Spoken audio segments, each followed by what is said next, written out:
الذين ضل سعيهم في الحياة الدنيا ويحسبون أنهم يحسنون صنعا وقال النبي صلى الله عليه وسلم إذا حدثتكم حديثا فلا تزيدن عليه رواه مسلم وأحمد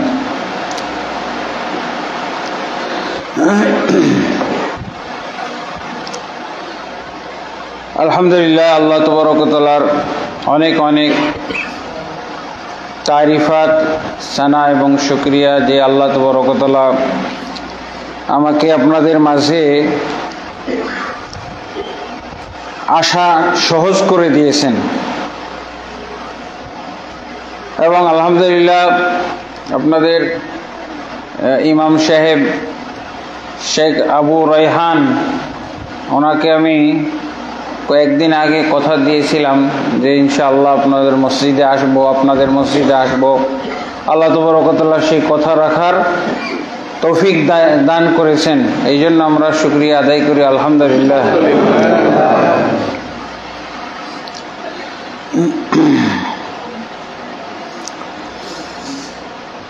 তো আমি যে বিষয়ে আলোচনা করব আপনাদের সামনে সেটা হলো ইবাদত বিষয়, ইবাদত এবং সৎ আমল, এই বিষয়ে আলোচনা করব ইনশাআল্লাহ। এবং আলহামদুলিল্লাহ উনি এই বিষয়ে আলোচনা করতেছিলেন। আল্লাহ তাবারক ওয়া তাআলা আমাদের সবাইকে সৃষ্টি করেছেন কি জন্য বলেন তো? তার ইবাদতের জন্য, শুধু তার ইবাদতের জন্য। এই কথাটা আল্লাহ স্পষ্ট করে বলে দিয়েছেন সূরা আয-যারিয়াতের 56 নম্বর আয়াত, ওয়ামা খলাকতুল জিন্না ওয়াল ইনসা ইল্লা লিয়াবুদুন, আমি জিন এবং ইনসান সৃষ্টি করেছি শুধু আমার ইবাদতের জন্য। ইবাদত করানোর উদ্দেশ্যেই আল্লাহ আমাদেরকে সৃষ্টি করেছেন, অন্যথায় আমাদের কোনো দরকারই ছিল না। আমাদের এই দুনিয়াতে মানুষ নামে কোনো প্রাণী এই দুনিয়াতে পাওয়া যাইত না। শুধু মানুষ না, জিন জাতি, তাদেরও কোনো অস্তিত্ব থাকতো না। অনেক প্রাণী বিলুপ্ত হয়ে গেছে, অনেক প্রাণী নতুন আসছে, এরকম হয়েছে না? তা আমরা হয়তো আসতামই না, মানব শূন্য পৃথিবী থাকতো, জিন শূন্য পৃথিবী থাকতো। এটা আমাদের জন্য ভাগ্য ভালো না? ইবাদতই আমাদের ভাগ্য খুলে দিছে।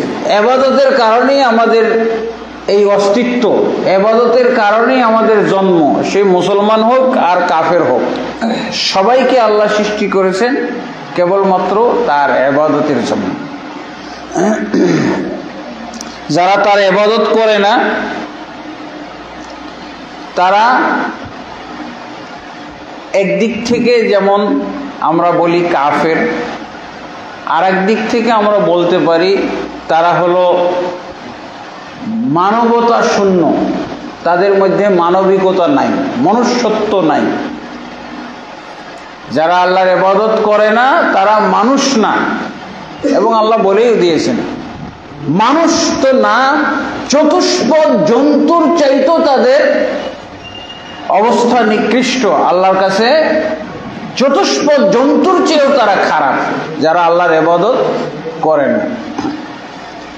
আবার আল্লাহ তাবারক ওয়া তাআলা তার ইবাদতের মধ্যেই কিন্তু মানব জাতির সফলতা লিখে দিয়েছেন। সফলতা আর ব্যর্থতা কিন্তু ওই ইবাদতের মাধ্যমেই আল্লাহ লিখে দিয়েছেন। এই ব্যাপারে বহু আয়াত আছে কোরআনে, বহু আয়াত। সূরা আরাফের 96 নম্বর আয়াত বিশেষভাবে উল্লেখযোগ্য। তারপরে যে আয়াতটা আমি পড়েছি সূরা আয-যারিয়াতের 56 নম্বর আয়াত, এই আয়াতেও আল্লাহ তাবারক ওয়া তাআলা যা বলেছেন এটাকে আরো সুন্দর করে তুলে ধরেছেন ইবনে কাসির। তাফসীর ইবনে কাসিরের মধ্যে আরো সুন্দর করে এই আয়াতের ব্যাখ্যা করা হয়েছে। ইবনে কাসির রহমতুল্লাহ আলাইহি বলছেন যে আল্লাহ শুধু মানুষকে তার ইবাদতের জন্য সৃষ্টি করেছেন।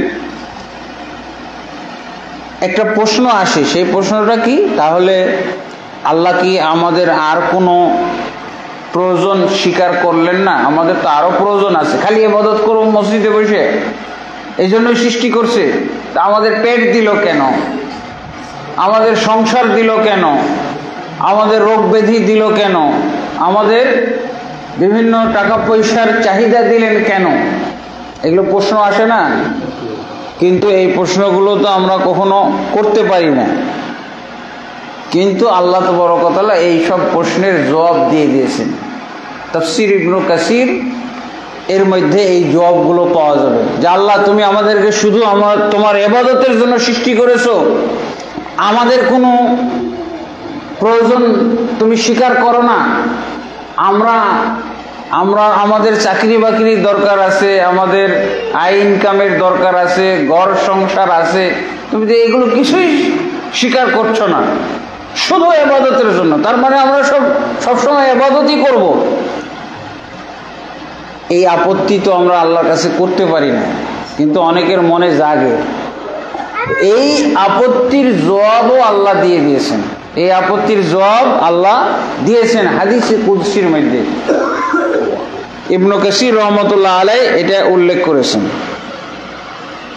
ইবনে কাসির রহমতুল্লাহ আলাইহি কি উল্লেখ করেছেন দেখেন, ইয়া ইবনে আদম তাফাররাগ লিইবাদাতি আমলা সাদরাকা গিনান ওয়া সুদ্দা ফাকরাক ওয়া ইল্লা তাফআল আমলা সাদরাকা শুগলান ওয়া লা সুদ্দা ফাকরাক। হে আদম সন্তান, আল্লাহ কি বলছেন, হে আদম সন্তান, আমি তোমাকে আমার ইবাদতের জন্য সৃষ্টি করেছি, তুমি আমার ইবাদতে নিয়োজিত হয়ে যাও। তাহলে কি হবে, তুমি যদি আমার ইবাদত, আমার যদি কথা তুমি মানো, শোনো, মানো, বাস্তবায়ন করো, তাহলে তোমার অন্তরের মধ্যে কি কি প্রয়োজন তুমি অনুভব করতেছো, তুমি কি কি অভাব অনুভব করছো, এগুলো আমি আল্লাহ নিজে নোট করব, করে এগুলো সব পুরা করে দেব, একটাও বাকি রাখবো না। সুবহানাল্লাহ, আল্লাহু আকবার। তাহলে ইবাদত করলে কি উপকার পাওয়া যাচ্ছে এটা জানি না, আমরা জানি না। আল্লাহ কি বলছেন, তোমাকে আমি ইবাদতের জন্য সৃষ্টি করেছি, তুমি আমার ইবাদতে যদি নিয়োজিত হয়ে যাও, তাহলে তোমার যা প্রয়োজন আছে, যা যা তুমি অভাব অনুভব করো, আমি সেগুলো সব পূরণ করে দেব। এরপরে বলছেন কি, ওয়া আসুদ্দা ফাকরাক, তোমার অভাবের দরজাটাও বন্ধ করে দেব। অভাব যেন তোমাকে কষ্ট না দেয়, তোমার অভাবের দরজা বন্ধ করে দেব। মানুষ তো দৌড়াচ্ছে কেন, এই মসজিদে আসে না কেন, যাই দেখেন ওর অভাবের কারণে। ও যে কারণ দর্শাবে সেটা কি, আমার অভাব, মাঠে পড়ে আছে, রিক্সা নিয়ে পড়ে আছে, এমনকি ভিক্ষাবৃত্তি করতেছে, মসজিদে যাইতে পারে না, একটাই কারণ বলবে আমার এই অভাব, এই সেই। আল্লাহ তো বলছেন তোমার অভাব আমি দেখব, আমি যেই উদ্দেশ্যে তোমাকে সৃষ্টি করেছি সেই উদ্দেশ্য তুমি পূর্ণ করো, আমি তোমার উদ্দেশ্য পূর্ণ করব, আমি তোমার প্রয়োজন মিটিয়ে দেব, আমি তোমার কোনো অভাবই রাখবো না, সব অভাব পূর্ণ করে দেব। এরপরে কি বলছেন, ওয়া ইল্লা তাফআল, তুমি যদি তা না করো, আমি তোমাকে সৃষ্টি করলাম আমার ইবাদতের জন্য, অথচ তুমি এটা বুঝলেই না, এটা বুঝারই চেষ্টা করলে না। আল্লাহ বলছেন তাহলে তোমাকে আমি দুনিয়াতেই শাস্তি দেব। কিভাবে, আমলা সাদরাকা শুগলান ওয়া লা সুদ্দা ফাকরাক, তোমার অন্তরের মধ্যে অনেক প্রয়োজন, অনেক চাহিদা, অনেক অভাব আমি সেট করে দেব। মানুষ অভাবটা অনুভব করে কোথায়, প্রয়োজন অনুভব করে কোথায়, অন্তরে। পরিকল্পনা, মানুষ কল্পনা জল্পনা অভাব অনটন কোথায় অনুভব করে, অন্তরে। অন্তরে জাগে, আর তখন ওই যে পাটা দৌড়ায়, হাত তার চলতে থাকে। আমলা সদরাকা শুগলান, তোমার অন্তরের মধ্যে আমি বিভিন্ন ধরনের প্রয়োজন এবং অভাব ঢেলে দেব। ওয়ালা আসুদ্দা ফাকরাক, তোমার আমি অভাবের দরজা বন্ধ করব না, আরো প্রশস্ত করব, খুলে দেব। একটা অভাব মিটাইছো, আরো 5টা অভাব এসে দাঁড়াবে তোমার সামনে। দেখেন তাহলে ইবাদতটাই সমাধান আমাদের, তাহলে মুসলমানের ইবাদতটাই তো সমাধান। কিন্তু বাস্তবে কি ঘটে গেছে দেখেন, আমাদের মুসলমানের কথা, কাফেরের কথা তো বাদ দিলাম, মুসলমানদের মধ্যে ইবাদতের মধ্যে সেরা ইবাদত কি? এই সালাতটা না? সেরা ইবাদত কি? সালাত। আপনারা বলেন তো, একটা জবাব দিবেন। আমি জানি আপনারা সত্য কথাই বলবেন, কেউ মিথ্যা বলবেন না। যদি সত্য কথা বলেন তাহলে অবশ্যই আপনাদেরও এটা কিন্তু ভাববার ব্যাপার। আল্লাহ আমাদেরকে সৃষ্টি করলেন ইবাদতের জন্য, অথচ আমরা ইবাদত কয়জন করি? আপনাদের এলাকায় ইবাদতের মধ্যে সবচেয়ে সেরা ইবাদত হলো সালাত। আফদলুল আমাল আস-সালাতু লিওয়াক্তিহা।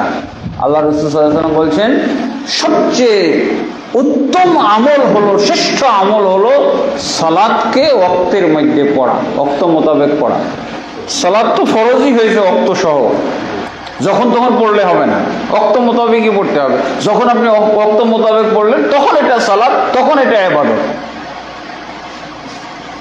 এই সালাত মুসলমানদের মধ্যে কয়জন পড়ে আর কয়জন পড়েন না, এটা হিসাব করছেন? আল্লাহ যে আমাদের প্রয়োজন মিটিয়ে দিবেন, দেখেন এই যে সালাতটা, সালাতের হিসাবেই যদি আসি, সালাতের হিসাবে আসি, তাহলে বাংলা আপনাদের এই গ্রামে নামাজির সংখ্যা বেশি না বেনামাজির সংখ্যা বেশি? এই যে দেখেন, আর এই বেনামাজিগুলোকে আপনি যদি জিজ্ঞাসা করেন যে কেন, খালি অভাবের কথাই বলবে, সময়ই পায় না। অনেকেই বলবে সময় পায় না। কিসে তোমার সময় দেয়? তোমার তো এই জায়গায় সময় দেওয়ার জন্য আল্লাহ সৃষ্টি করছে, তুমি কোথায় সময় দাও? তাহলে কোথায় সময় দাও তুমি? অপরাধ এই সালাতের মধ্যে সময় না দিয়ে অন্য কোথাও সময় দেওয়া, এটাই হলো অপরাধ, গুনাহ।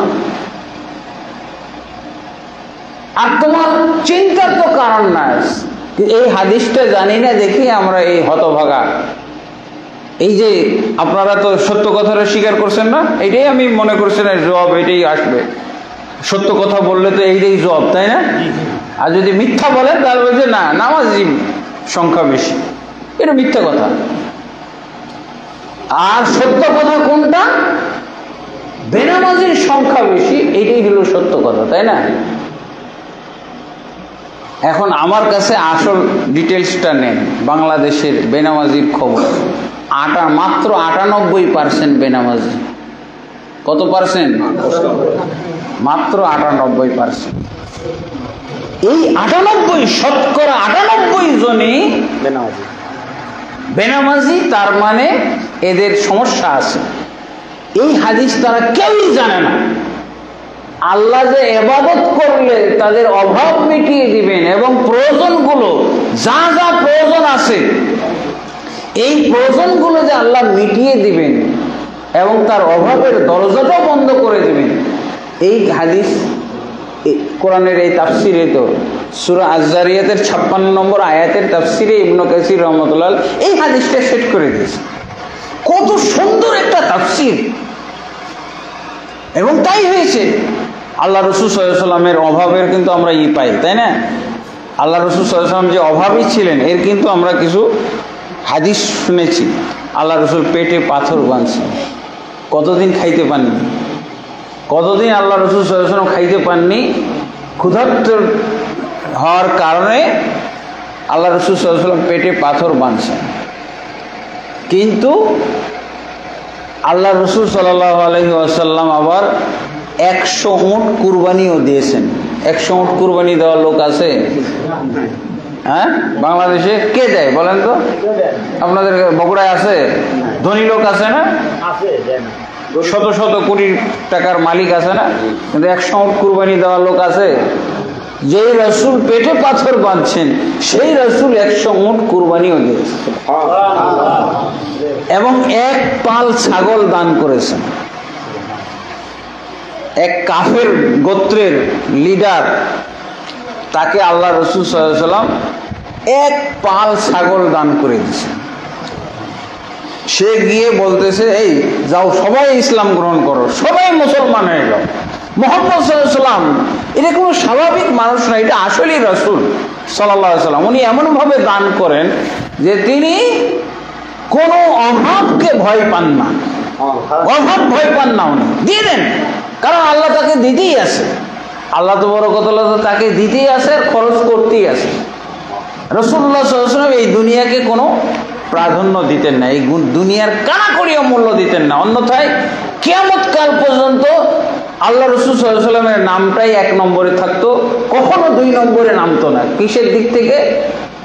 টাকা পয়সার, ধন দৌলতের দিক থেকে প্রধান 1 নম্বর ব্যক্তি মুহাম্মদুর রাসূলুল্লাহ সাল্লাল্লাহু আলাইহি ওয়াসাল্লাম। কিয়ামত কাল পর্যন্ত কেউ 2 নম্বরে নিয়ে আসতে পারতো না। কিন্তু আল্লাহ রাসূল সাল্লাল্লাহু আলাইহি ওয়াসাল্লাম পানা চাইছেন, আল্লাহ রাসূল সাল্লাল্লাহু আলাইহি ওয়াসাল্লাম পানা চাইছেন যে না আল্লাহ, আমাকে তুমি এত ধন দৌলত দাও না, আমার যা যথেষ্ট আমার জন্য এতটুকু পাইলেই হয়, আমার আখিরাত আসল, আখিরাত হলো আসল। আল্লাহু আকবার। এবং সবই দান করে দিয়েছিলেন রাসূলুল্লাহ সাল্লাল্লাহু আলাইহি ওয়াসাল্লাম, কিছুই রেখে যাননি। আলহামদুলিল্লাহ। তা আল্লাহ তাবারক ওয়া তাআলা ইবাদত ফরজ করেছেন, আর ইবাদতের মাধ্যমে সমাধান। মুসলমানের সমাধান কি? ইবাদত। তাহলে এমন কি আল্লাহ রাসূল সাল্লাল্লাহু আলাইহি ওয়াসাল্লাম ইবাদত দিয়ে যুদ্ধ করছেন, তাও ইবাদত দিয়ে কি করছেন? যুদ্ধ করছেন। তাও যখন দেখতেছে যে আল্লাহ রাসূলের বাহিনী কম, মুমিন বাহিনী কম, আর কাফেররা এত বেশি, কাফেররা যখন এত বেশি, রাসূলের যুগে এরকম একটা যুদ্ধ হয়েছিল, সেটা হলো খন্দকের যুদ্ধ, পরীক্ষার যুদ্ধ। কোরআনে এইটার নাম আসছে আহজাব। একটা কোরআন নাই? আহজাব, সূরাতুল আহজাব আছে। আহজাব মানে কি জানেন? আহজাব মানে হলো যৌথ বাহিনী। হিজব হলো এক বাহিনী, আর আহজাব মানে হলো যৌথ বাহিনী। আল্লাহ রাসূল সাল্লাল্লাহু আলাইহি ওয়াসাল্লামের সাথে তারা কাফেররা বদ আচরণ করলেন, আল্লাহ রাসূল সাল্লাল্লাহু আলাইহি ওয়াসাল্লাম টিকতে পারলেন না, সাহাবায়ে কেরাম টিকতে পারলেন না মক্কায়, তখন মদিনায় চলে আসলেন না হিজরত করে। এই মদিনাতে আসার পরও, মদিনায় আল্লাহ রাসূল সাল্লাল্লাহু আলাইহি ওয়াসাল্লাম যখন আসলেন, এই সূরা আহজাবটা বের করেন, মদিনায় যখন এসে পড়লেন আল্লাহ রাসূল সাল্লাল্লাহু আলাইহি ওয়াসাল্লাম, তখনও কাফেররা কি করলো? আল্লাহ রাসূলের বিরুদ্ধে যুদ্ধ করলো, বদরের যুদ্ধ, উহুদের যুদ্ধ, কত যুদ্ধ হইল। যুদ্ধে আল্লাহ রাসূল সাল্লাল্লাহু আলাইহি ওয়াসাল্লাম বিজয় লাভ করেন, প্রত্যেক যুদ্ধে আল্লাহ রাসূল সাল্লাল্লাহু আলাইহি ওয়াসাল্লাম বিজয় লাভ করেন। তখন কাফেররা চিন্তা করলো যে না, মুহাম্মদের বিরুদ্ধে আর মুমিন বাহিনীর বিরুদ্ধে এই ছোট ছোট কোনো যুদ্ধ করে লাভ নাই, বড় একটা যুদ্ধ করা হবে।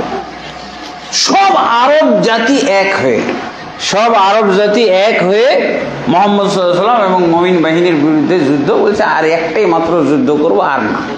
আর এই যুদ্ধের পর মুহাম্মদ সাল্লাল্লাহু আলাইহি ওয়াসাল্লাম এবং তার অনুসারীদের একটা বাচ্চাও যেন জীবিত না থাকে, এমন যুদ্ধই হবে যে একটা বাচ্চা পর্যন্ত থাকবে না মুহাম্মদের অনুসারীদের, সব শেষ, একেবারে ধ্বংস করে ফেলা হবে। এই ইতিহাস, এটা কোরআন আমরা বলি, এটা ইতিহাসেরও কিতাব, ইসলামের ইতিহাস। এই যে দেখেন, এই সূরাটা আপনারা পড়ছেন, এটা যে যুদ্ধের একটা ঘটনার সূরা। আহজাব মানে যৌথ বাহিনী। যৌথ বাহিনী কিসের যৌথ বাহিনী? যৌথ বাহিনীর সূরা দেখেন, 9 নম্বর আয়াত থেকে আপনারা কমপক্ষে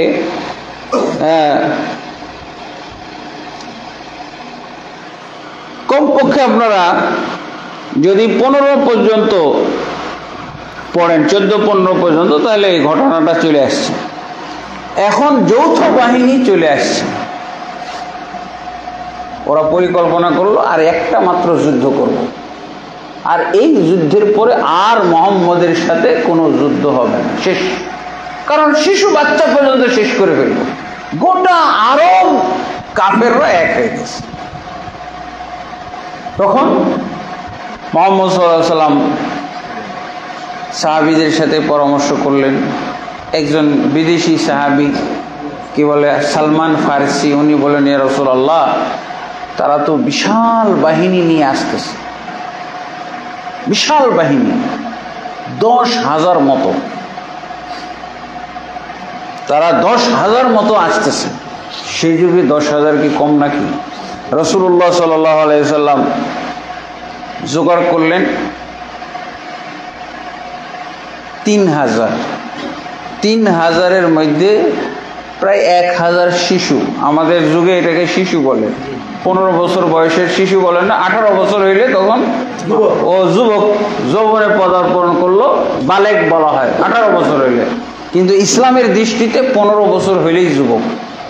ইবনে ওমর রাদিয়াল্লাহু আনহু বলছেন যে আমি গেলাম খন্দকের যুদ্ধে, 15 বছর বয়স, এরকম ধরেন দিয়ে 3,000 পূর্ণ হইল, শিশু 1,000। তারপরে মুমিন বাহিনী, এরা তো যত যার কাছে আধুনিক, সেই যুগের আধুনিক অস্ত্র ছিল, আধুনিক অস্ত্র ছিল, সব আধুনিক অস্ত্র শস্ত্র নিয়ে এসে তারা মদিনা আক্রমণ করবে, মদিনা ঘেরাও করবে পরিকল্পনা। সালমান ফারসি রাদিয়াল্লাহু বললেন, ইয়া রাসূলুল্লাহ, আমাদের সমাজে পারস্য সাম্রাজ্যে আমাদের একটা নিয়ম হলো, দুর্বল বাহিনী তারা খন্দক খনন করে, যাতে করে শত্রুরা অবাধে পার না হয়ে আসতে পারে, মারতে না পারে, শহরে ঢুকতে না পারে। একটা খন্দক খনন করি, খন্দক মানে খাল, এখান থেকে ওই ওয়াল পর্যন্ত এরকম যদি একটা খাল খনন করা হয় 10 ফিট নিচু, এটা কি পার হয়ে আসতে পারবে সহজে? এটা হলো দুর্বলদের পরিকল্পনা, আসতে পারবে না। আরেকটা দুর্বলদের পরিকল্পনা ছিল দুর্গ তৈরি করা। দুর্গ তৈরি করতো, এমন মজবুত করে বিল্ডিং করতো, এই বিল্ডিং এর মধ্যে ওর দরজাটাই খোলা, ভাঙা মুশকিল, ওর মধ্যে ঢুকে যেত আর বাইর করতে পারতো না। পরাজিত হলে দৌড় দিয়ে যায়, ঢুকতো একটা বিল্ডিং এর মধ্যে আর বাইর করে, এটাকে বলা হয় দুর্গ। এই ছিল। তো সালমান ফারসি রাদিয়াল্লাহু বলেন যে একটা খন্দক খনন করা যায়। তখন আল্লাহ রাসূল খন্দক খনন করেছিলেন। তারপরে খন্দকের ওই পাশে 10,000 কাফের চলে আসছে আবু সুফিয়ান রাদিয়াল্লাহু আনহুর নেতৃত্বে। তখন আবু সুফিয়ান রাদিয়াল্লাহু মুসলমান হননি। তারপরে আল্লাহ রাসূল সাল্লাল্লাহু আলাইহি ওয়াসাল্লাম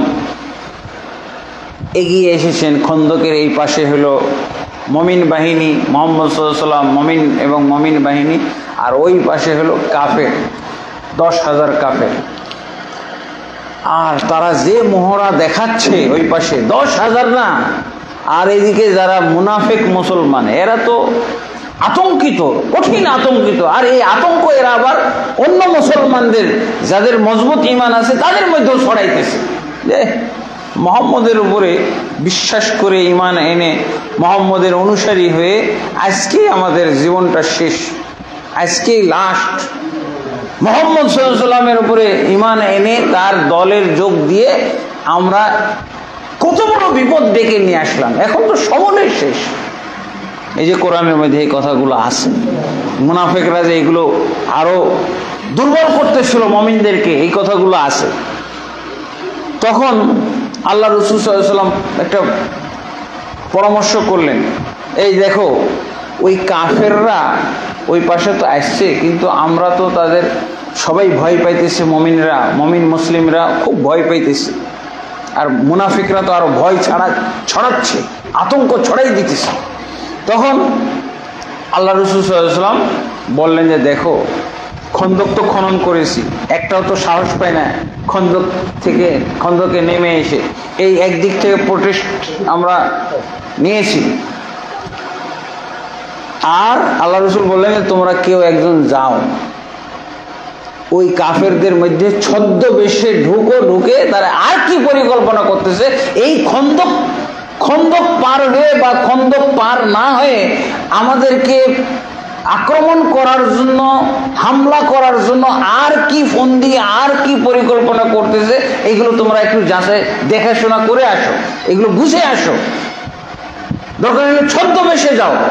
এই যে গোয়েন্দাগিরি, আল্লাহ রাসূল সাল্লাল্লাহু আলাইহি ওয়াসাল্লাম যে মুসলমানদের মধ্যে গোয়েন্দা তৈরি করতেন, কেউ রাজি হয় না। পরে আল্লাহ রাসূল সাল্লাল্লাহু আলাইহি ওয়াসাল্লাম ফিক্সড করে দেন, এই হুযায়ফা তোমাকে যাইতে হবে, তুমি যাও। হুযায়ফা রাদিয়াল্লাহু আনহুকে আল্লাহ রাসূল বললেন যে তুমি যাও, তোমাকে আমি আদেশ দিয়ে দিলাম। এরপর ইমাম নাসর মারওয়াজি রাহিমাহুল্লাহ এই আয়াতের তাফসিরে লিখতেছেন এই সূরা আহজাবের, যে আল্লাহ রাসূল সাল্লাল্লাহু আলাইহি ওয়াসাল্লাম হুযায়ফা রাদিয়াল্লাহু আনহুকে পাঠিয়ে দিয়ে নামাজে দাঁড়িয়ে গেলেন। তারপর হুযায়ফা রাদিয়াল্লাহু আনহু যাচ্ছেন। কোরআনে কি আছে? ইস্তাঈনু ইয়া আইয়ুহাল্লাযীনা আমানু ইস্তাঈনু বিস-সাবরি ওয়াস-সালাহ, হে ঈমানদারগণ তোমরা ধৈর্য এবং সালাতের মাধ্যমে আল্লাহর কাছে সাহায্য চাও। ধৈর্য এবং সালাত, ধৈর্য কোন? আমি ধৈর্যের তো পরিচয় দিয়েছি যে আমি পালাচ্ছি না। এরা এত মহড়া দেখাইতেছে, এত আমাদেরকে আতঙ্কিত করতে চেষ্টা করছে, অস্ত্রের ঝনঝনি দেখাচ্ছে, প্রদর্শনী করতেছে, কিন্তু আমি পালাইতেছি না, আসি, স্থির আছে, সবর। এবার সালাত, আল্লাহ রাসূল সাল্লাল্লাহু আলাইহি ওয়াসাল্লাম সালাতে দাঁড়িয়ে গেলেন। সালাতে দাঁড়িয়ে আল্লাহর কাছে দোয়া করা শুরু করলেন, লম্বা দোয়া। কেন? আল্লাহ রাসূল সাল্লাল্লাহু আলাইহি ওয়াসাল্লাম দেখলেন যে এখন মুসলমান মুমিন বাহিনী, মুসলিম বাহিনী যুদ্ধ করার কারোই মন মানসিকতা দেখা যায়, সবাই আতঙ্কিত, মুনাফিকরা আরো আতঙ্কিত ছড়িয়ে দিয়েছে। যার ফলে কি ঘটেছে এই যে দেখেন, إذ جاءوكم من فوقكم ومن أسفل منكم وإذ زاغت الأبصار وبلغت القلوب الحناجر وتظنون بالله الظنونا। সূরা আহজাবের 9 এবং 10 নম্বর আয়াত। তখন আল্লাহ বলছেন যে তোমরা স্মরণ করো সেই দিনের কথা, সেই ক্ষণের কথা, যখন এই শত্রুরা, কাফেররা তোমাদের উপর দিক থেকে আসলো, মানে পাহাড়ের দিক থেকে, উঁচু জায়গা থেকে নামলে উপর দিক থেকে আসলো মনে হয়, এবং যখন তারা পাহাড় থেকে নিচে নামে তখন ওটা নিচের দিক থেকে আসলো, কেউ নিচের থেকে আসতেছে। তারপরে ওই জাগাতিল আবসার, এবং তোমাদের চক্ষু সেদিন বক্র হয়ে গেছিল, ভয়ে আতঙ্কিত, চোখে যেন স্বাভাবিক কিছু দেখছে না। আমরা বলি না সরিষার ফুল দেখা, আসলে কি সরিষার ফুল কেউ তার সামনে উড়ে? সরিষার ফুল কখন দেখে? দুর্বল, যখন আতঙ্কিত, আতঙ্কগ্রস্ত, দুর্বল, চিন্তিত, হীনবল হয়ে যাচ্ছে, তখন এরকম দেয়। আল্লাহ বলছেন জাগাতিল আবসার, তোমাদের চক্ষু বক্র হয়ে গেছিল, ওয়াবালাগাতিল কুলুবুল হানাজিরা, এবং তোমাদের অন্তরাত্মাগুলো একেবারে অষ্টাগত হয়ে গেছিল। তোমাদের আত্মা, তোমাদের জান জীবন আতঙ্কের ঠেলায় বের হওয়ার উপক্রম হয়ে গেছিল, এত আতঙ্কগ্রস্ত তোমরা। আল্লাহু আকবার। ওয়াতাযুন্নুনা বিল্লাহি যুনুনা, এবং তোমরা আল্লাহর ব্যাপারে কুধারণা করা শুরু করছো। কিভাবে আল্লাহ সাহায্য করবে? আল্লাহ কি আদৌ সাহায্য করবেন আমাদেরকে? এই সব শুরু হয়ে গেছে মুনাফিকরা। কিসের? আর ওরা তখন কি করলেন? আল্লাহ রাসূল সাল্লাল্লাহু আলাইহি ওয়াসাল্লাম বললেন, হুযায়ফা তুমি যাও। আর রাসূলুল্লাহ সাল্লাল্লাহু আলাইহি ওয়াসাল্লাম নামাজে দাঁড়িয়ে গেলেন, সালাত পড়া শুরু করলেন। এরপরে যখন যে পৌঁছলো কাফেরদের মধ্যে, হুযায়ফা রাদিয়াল্লাহু একটু অনুমতি নিল, ইয়া রাসূলুল্লাহ আপনি একটু আমাকে অনুমতি দেন, একটু যেন বানিয়ে বুনিয়ে কিছু বলি, আপনার বিরুদ্ধে যেন কিছু বলি, নাহলে তো ওদের ভিতরে ঢুকতে পারবো না, চান্স পাবো না। ওরা আমাকে যদি বুঝতে পারে যে আমি আপনার পক্ষ থেকে গোয়েন্দা, হয়ে গেছি, হ্যাঁ, তাহলে তো আমাকে সাথে সাথে হত্যা করবে। আপনার বিরুদ্ধে কিছু বলার অনুমতি দেন। বলছে ঠিক আছে যাও বলো। ওর মধ্যে উনি গেছেন, যাওয়ার পর যা বলার বলছেন। যাই হোক, এইদিকে আল্লাহু আকবার 10,000 কাফের আর মুমিন বাহিনী সাহস করতেছে না মোকাবেলায়, খন্দকও খনন করছে। এরপরে হুযায়ফা রাদিয়াল্লাহু আনহু যখন যে পৌঁছলো তাদের মাঝে, তখন কি ঘটলো দেখেন। এই যে 9 নম্বর আয়াত, সূরা আহজাবের 9 নম্বর আয়াত, একটু আপনারা নিজেরাও পড়বেন। ইমান বাড়বে, ইমান বাড়বে। এগুলো আমরা খালি কিসসা কাহিনী শুনে বেড়ে, বক্তাওয়ানি কিসসা কাহিনী, কিন্তু আবল তাবল কিসসা বলে। কোরআনের কিসসা, ইমান বাড়া কিসসাগুলো শুনি না কেন? ইবাদতের কিসসা শুনি। তখন আল্লাহ কি বলছেন, ইয়া আইয়ুহাল্লাযীনা আমানু উযকুরু নি'মাতাল্লাহি আলাইকুম ইয জাআতকুম জুনুদুন ফারসালনা আলাইহিম রিহান ওয়া জুনুদান লাম তারাহা ওয়া কানা আল্লাহু বিমা তা'মালুনা বাসীরা। সূরা আহজাবের 9 নম্বর আয়াত। এখানে কি বলছেন, হে ঈমানদারগণ, তোমরা আল্লাহর নিয়ামতকে স্মরণ করো।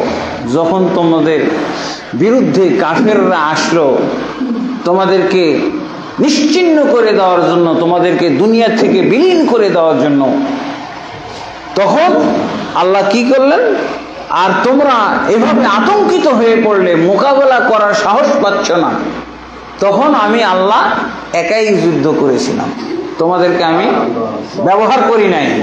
এই 3000 রিজার্ভ থেকে গেছো, জানো না কিভাবে আমি শত্রুকে কি পরাজিত করলাম, কিভাবে পরাজিত করেছিল। আল্লাহ মুমিন বাহিনীকে ব্যবহার করেন না, কারণ এরা আতঙ্কিত। কিন্তু এদের ঈমান আল্লাহর পছন্দ, আল্লাহ তাদেরকে মহব্বত করে, যেহেতু তারা মদিনা থেকে, ঘর বাড়ি থেকে বের হয়েছে কাফেরের বিরুদ্ধে যুদ্ধ করার জন্য। মুনাফিকরা নাই, তাদের ঈমান দুর্বল, আল্লাহ এটাই পছন্দ হয়ে গেছে। যাক, তোমাদেরকে আমি আজকে আল্লাহ যে সাহায্য করেন, আল্লাহ যে মুমিনদের পক্ষে লড়াই করেন, এটার নমুনা আল্লাহ দেখাই দিয়েছেন। যাও, তোমাদের একজনকেও ব্যবহার করব না। হুযায়ফা রাদিয়াল্লাহু আনহু গেছেন ওদের মধ্যে, কাফেরদের মধ্যে, আর যাওয়ার সাথে সাথে আল্লাহর বাহিনী চলে আসছে, আল্লাহর বিশেষ বাহিনী। যে কি বাহিনী দেখেন, এই যে আল্লাহ বলছেন ইয জাআতকুম জুনুদুন, যখন তোমাদের কাছে আল্লাহর বিশেষ বাহিনী এসে পৌঁছে গেল। তারপরে ফারসালনা আলাইহিম, যখন তোমাদের বিরুদ্ধে যখন কাফের বাহিনী চলে আসলো, তখন আমি তাদের বিরুদ্ধে 2টা বাহিনী পাঠাইলাম। 2টা বাহিনী। 1 নম্বর বাহিনী কি, রিহান, ঝড়, ঘূর্ণিঝড়। ঘূর্ণিঝড় দেখছেন?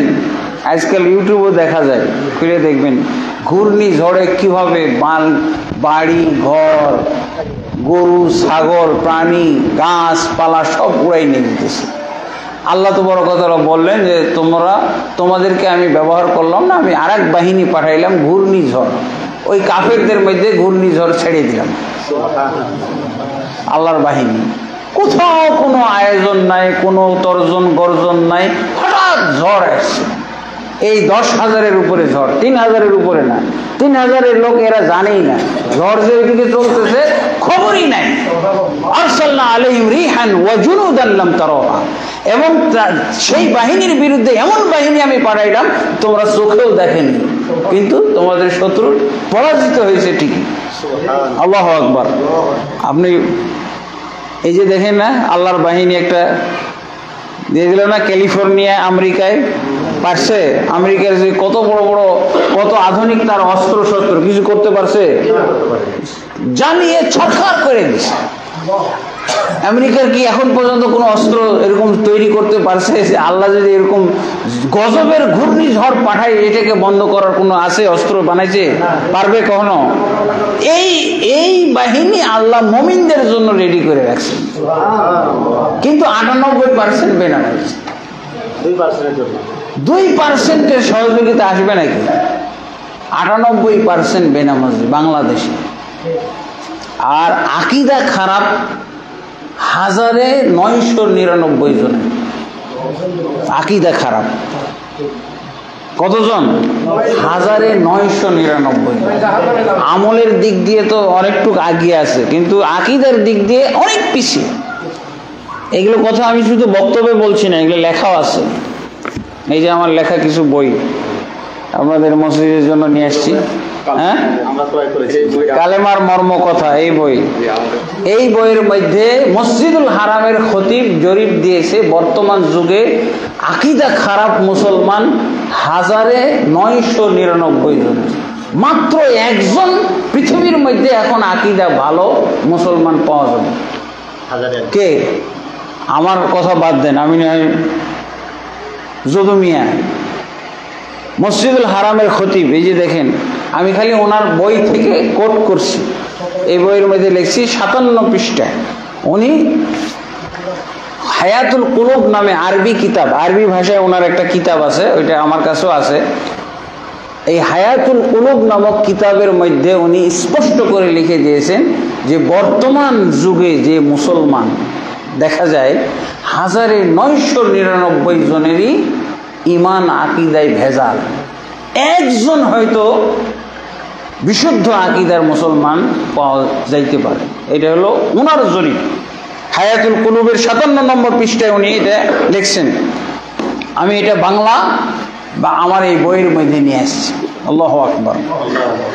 দেখেন, এ তো গেল 98% বেনামাজি। তাহলে দেখেন, হুযায়ফা রাদিয়াল্লাহু আনহু নিজে এই ঝড়ের বর্ণনা দিচ্ছেন। ঝড়ের বর্ণনাটা একজন তো দেখেছে সাহাবীদের মধ্যে সাক্ষী। কোরআনের আয়াতই তো যথেষ্ট, কিন্তু প্রত্যক্ষ সাক্ষী হলো হুযায়ফা রাদিয়াল্লাহু আনহু। হুযায়ফা রাদিয়াল্লাহু আনহু বলছেন, কোথা থেকে যে হঠাৎ করে আমি তাদের মাঝে পৌঁছলাম, তাদের সাথে তাদের কোনো কল্পনা জল্পনা আমার জানাই হইল না, কারোর সাথে আমার মিশাই হইল না। হঠাৎ করে ঝড় চলে আসছে, ঘূর্ণিঝড়, প্রচন্ড ঘূর্ণিঝড়। এই ঘূর্ণিঝড়ে দেখলাম যে মানুষ উড়াই নিয়ে গেছে। একসাথে 10 জন নাই, একসাথে 20 জন নাই। বেটা তোর তলোয়ার দিয়ে কি করবি? তোর ঘোড়া তলোয়ার সব হান্ডি পাতিল তাবু টাবু সব উড়াই নিয়ে, কোথায় আজ পর্যন্ত খবর নাই, আজ পর্যন্ত খবর নাই। হুযায়ফা রাদিয়াল্লাহু আনহু বলছেন যে এই দৃশ্য দেখে সব দিশাহারা 10,000 বাহিনী। ঝড় থেকে পালানোর কোনো উপায় আছে? ঝড় তো ওদের জন্যই পাঠাইছে, ওদের বিরুদ্ধেই পাঠাইছে, পালাবে কোথায়? যেদিকে দেখতেছে এখান থেকে ধরেন 20-30 জন সাপ, ওখানে দেখা যাচ্ছে ওই যারা অল্প স্বল্প আছে ওই দিকটায় বাঁচছে, যেখানে বেশি বেশি ওইখানে ঝড় গেছে। ওখানে ঘূর্ণিঝড় সব ফিরে উড়াইয়া কোন জায়গায় নিয়ে গেছে আজও কোনো খবর নাই।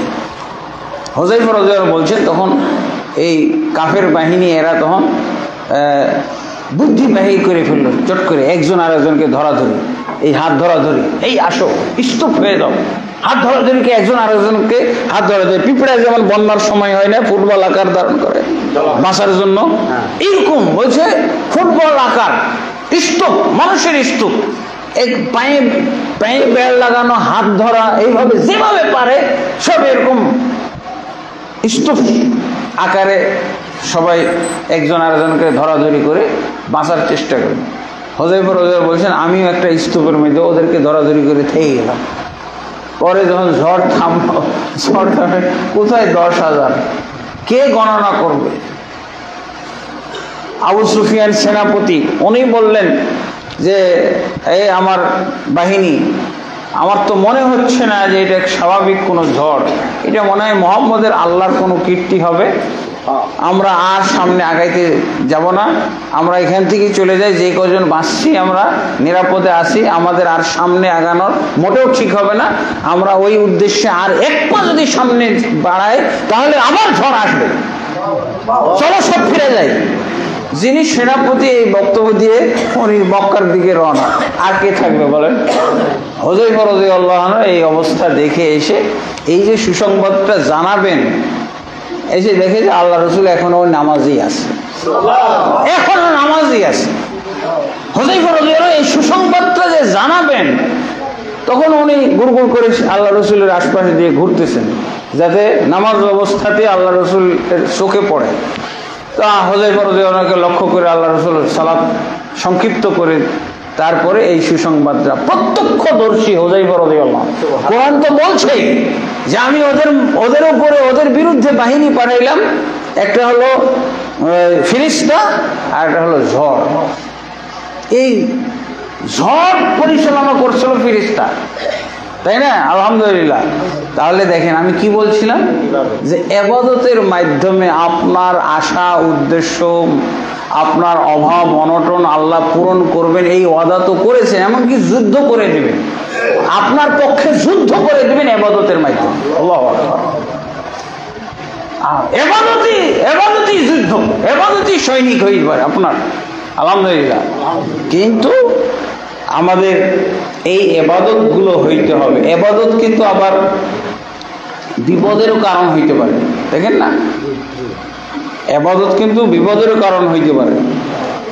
আল্লাহ রাসূল সাল্লাল্লাহু আলাইহি ওয়াসাল্লাম এই জন্য ইবাদত করতে হবে নিয়ম মাফিক। ইবাদত যদি ইবাদতের কয়েকটা অবস্থা আছে, আপনি যদি ইবাদত করার নিয়ম না জানেন তাহলে ইবাদত করতে গেলে সেই ইবাদত আবার শিরকে রূপান্তরিত হয়ে যাবে। ইবাদতটা যখন শিরকে রূপান্তরিত হয়ে যাবে তখন আরেক বিপদ।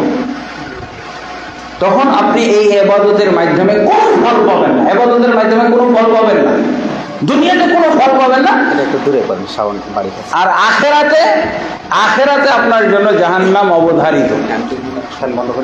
হ্যাঁ, ইবাদতের মাধ্যমে দুনিয়াতে কোনো ফল পাবেন না, অথচ আল্লাহ কি বলছেন, দুনিয়াতেও ফল দিবেন। দুনিয়াতে ফল দিবেন না, কি ফল? যে তোমার অন্তরের মধ্যে যা যা প্রয়োজন আছে সব আল্লাহ মিটিয়ে দিবেন। আপনারা যদি আজকে এই ওয়াজ প্রথম শুনে থাকেন তাহলে আমার এই ওয়াজটা আপনারা যদি পরীক্ষা করতে যান, পরীক্ষা, তো আপনি আজকে থেকে নোট করা শুরু করেন আপনার কি কি প্রয়োজন, খাতাতে নোট করেন, খাতাতে আপনি নোট করেন। কিন্তু আর ইবাদতটা আপনি ভালো বুঝে শুনে আল্লাহর কাছে ইবাদত যথাযথ ইবাদত করেন, কোনো ইবাদত ছাড়তে পারবেন না। কমপক্ষে ফরজ ইবাদত গুলো একটাও আপনি ছাড়তে পারবেন না। আমরা বেনামাজি কাদেরকে বলছি, যে 98% বেনামাজি, ফরজ তরককারীদেরকে বেনামাজি বলা হবে। নফল তরককারী কখনো বেনামাজি না, সুন্নত তরককারীর নামাজ বেনামাজি বলা যাবে না, ফরজ তরককারীকে বেনামাজি বলতে হবে। এবং আল্লাহ রাসূল সাল্লাল্লাহু আলাইহি ওয়াসাল্লাম স্পষ্ট করে 9 প্রকার হাদিস আছে, 9টা না 9 প্রকার হাদিস আছে বেনামাজি ব্যক্তি কাফের। এক এক প্রকারের মধ্যে ডজন ডজন হাদিস পাবেন, এক এক প্রকার হাদিস, 9 প্রকার মোট হাদিস আছে।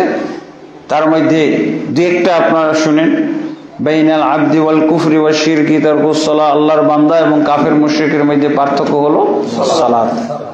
আল্লাহর বান্দা এবং কাফের মুশরিকের মধ্যে পার্থক্য হলো সালাত। এই জন্য সাহাবায়ে কেরাম যুদ্ধের মাঠেও নামাজ পড়তেন। যুদ্ধের মাঠে নামাজ কিভাবে পড়তেন জানেন? 4 প্রকার নামাজ আছে যুদ্ধের মাঠে। যুদ্ধের মাঠে 4 প্রকার নামাজ। যুদ্ধের মাঠে সাহাবায়ে কেরাম নামাজ পড়তেন। কেন নামাজ পড়তেন জানেন? কারণ কাফেরের সাথে যুদ্ধ হচ্ছে, কাফের আর মুসলমানের যুদ্ধ হচ্ছে, নামাজ না পড়লে তো আমিও কাফের, তাহলে আর যুদ্ধের দরকার কি? আপনি তাফসীর পড়ে দেখেন, সূরা আল বাকারার 238-39 নম্বর আয়াতে, ফাইন খিফতুম ফারিজালান আও রুকবানান, আল্লাহ তাবারক ওয়া তাআলা বলছেন যে তোমাদের যদি সালাত পড়তে ভয় থাকে, জানের ভয়, সালাত পড়তে লাগে, মানে এমন এক জায়গায় আপনি সালাত পড়া শুরু করেছেন যে জানের ভয়, শত্রু এসে যে কোনো সময় মেরে ফেলতে পারে, গুলি করে দিতে পারে, অথবা তলোয়ার দিয়ে আপনাকে শিরচ্ছেদ করে ফেলতে পারে। কাফের এলাকায় আপনার সালাতের ওয়াক্ত হয়েছে, এখন আপনি সালাত যদি পড়তে যান তাহলে কি করবেন? অথবা শত্রু আপনাকে দেখে ফেলেছে অথচ আপনি সালাতটা পড়েননি, শত্রু দেখে ফেলেছে, এখন আপনাকে ধাওয়া করছে। আল্লাহ তাবারক ওয়া তাআলা বলছেন যদি শত্রু তোমাকে দেখে ফেলে এবং ধাওয়া করে তাহলে তোমাকে নামাজ পড়তে হবে দৌড়াইতে দৌড়াইতে। এটা কোরআনের আয়াত। ফাইন খিফতুম ফারিজালান আও রুকবানান, এরকম নামাজে আছে। সাহাবায়ে কেরাম এই অবস্থায় নামাজ পড়েছেন। কারণ আল্লাহর নির্দেশ, আল্লাহর নির্দেশ এটা যে শত্রু যদি তোমাকে হত্যা করার জন্য ধাওয়া করে আর এমন সময় যদি তোমার ওয়াক্ত হয়ে যায় অথবা ওয়াক্ত সালাতের ওয়াক্ত পার হয়ে যাওয়ার আশঙ্কা থাকে, তাহলে ফারিজালান দৌড়াইতে দৌড়াইতে নামাজ পড়ো। তাহলে দৌড়াইতে দৌড়াইতে কিভাবে নামাজ পড়বে? কত জোরে দৌড়াইতে পারেন আপনি? 50 কিলোমিটার, 60 কিলো, কত কিলোমিটার? আপনাকে তো অবশ্যই দৌড়াইতে হবে শত্রুর চাইতে বেশি, শত্রুর চাইতে বেশি গতিতে দৌড়াইতে হবে না? তাহলে শত্রু যদি আপনাকে ধাওয়া করে আপনাকে ধরার জন্য, বাঁধার জন্য, সে যুগে তো আর গুলি করা ছিল না, তীর ছিল শত্রুকে। এখন শত্রুর চাইতে আপনার গতি বেশি হবে, আবার নামাজটাও পড়তে হবে। তার মানে কি?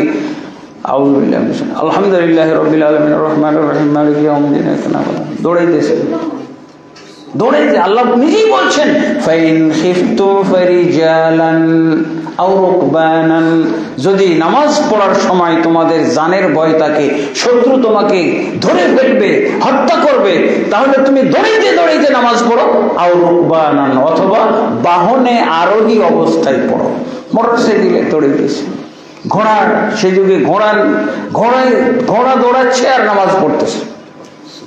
নামাজ পড়তেই হবে, অন্যথায় আল্লাহ কি বলছেন? আল্লাহ রসুলের হাদিস না? তাহলে তো কাফের আর তুমি তো একই, তাহলে যুদ্ধের দরকার কি? কাফের আর আল্লাহ রসুল বলছেন না বাইনাল আবদি ওয়াল কুফরি ওয়াশ শিরকি তারকুস সালাহ, আল্লাহর বান্দা এবং কাফের মুশরিকের মধ্যে পার্থক্য হলো সালাত ছেড়ে দেওয়া। তাহলে তোমার এই যুদ্ধের সময় সালাত পড়ার কারণ হলো যে ওই কাফের আর আমি আলাদা। এখন যদি নামাজটা না পড়ি, সালাতটা না পড়ি, তাহলে এক, আর তো যুদ্ধের দরকার নাই। এই জন্য সাহাবায়ে কেরাম এই অবস্থাতেও সালাত পড়তেন। এই অবস্থায় সালাত পড়ার 4টা প্রকার আছে, 4টা পদ্ধতি আছে। তার মধ্যে সবচেয়ে জটিল, সবচেয়ে হুমকি এবং ঝুঁকিপূর্ণ সালাত হলো সালাতুত তালাহুম, গায়ে গায়ে লেগে যাওয়া অবস্থায়। কাফের এবং মুসলমান গায়ে গায়ে লেগে গেছে, একেবারে সামনাসামনি, ওর হাতেও তলোয়ার আমার হাতেও তলোয়ার, এবং মাত্র 2-3 ফিট দূরাদূরি, 4-5 ফিট দূরাদূরি অবস্থায় আছে। এটাকে বলা হয় সালাত ফিত তালাহুম। তালাহুম লাহামুন থেকে, লাহামা ইউলাহিমু তালাহুম। তালাহুম অর্থ হলো গোশতে গোশতে লেগে যাচ্ছে। লাহাম মানে হলো কাফের গায়ে গায়ে লেগে যাচ্ছে, ধস্তাধস্তি হচ্ছে, এমন অবস্থায় সালাতের ওয়াক্ত পার হয়ে যাচ্ছে। এমন সময় তো সালাত পড়তে হবে। কিন্তু এই সময় সালাত কি হবে? সালাত নামের কিছু একটা পড়তে হবে। তাহলে আপনার কাছে ঢাল আছে আর তলোয়ার আছে, এই যে কাফের, তার হাতে ঢাল তলোয়ার, আপনি ঢাল দিয়ে আড়াইতেছেন আর তাকে আঘাত করতেছেন, তার আঘাত, আপনি ঢাল দিয়ে আড়াইতেছেন, আপনি তাকে আঘাত করতেছেন। 1 সেকেন্ডের মধ্যে ফাইসালা হয়ে যেতে পারে, হয় আপনি লাশ অথবা আপনার প্রতিপক্ষ লাশ। তারপর আল্লাহ রাসূল আল্লাহ তাবারক ওয়া তাআলা বলছেন এই অবস্থায় ফাইন খিফতুম ফারিজালান আও রুকবানান, এই অবস্থাতেও তোমরা সালাত পড়ো। এগুলোকে বলা হয় সালাতুল খাউফ। আর সালাতুত তালাহুম হলো মাত্র 1 রাকাত। কসরের সালাত 4 থেকে 2 রাকাত, আর সালাতুল খাউফেও 2 রাকাত।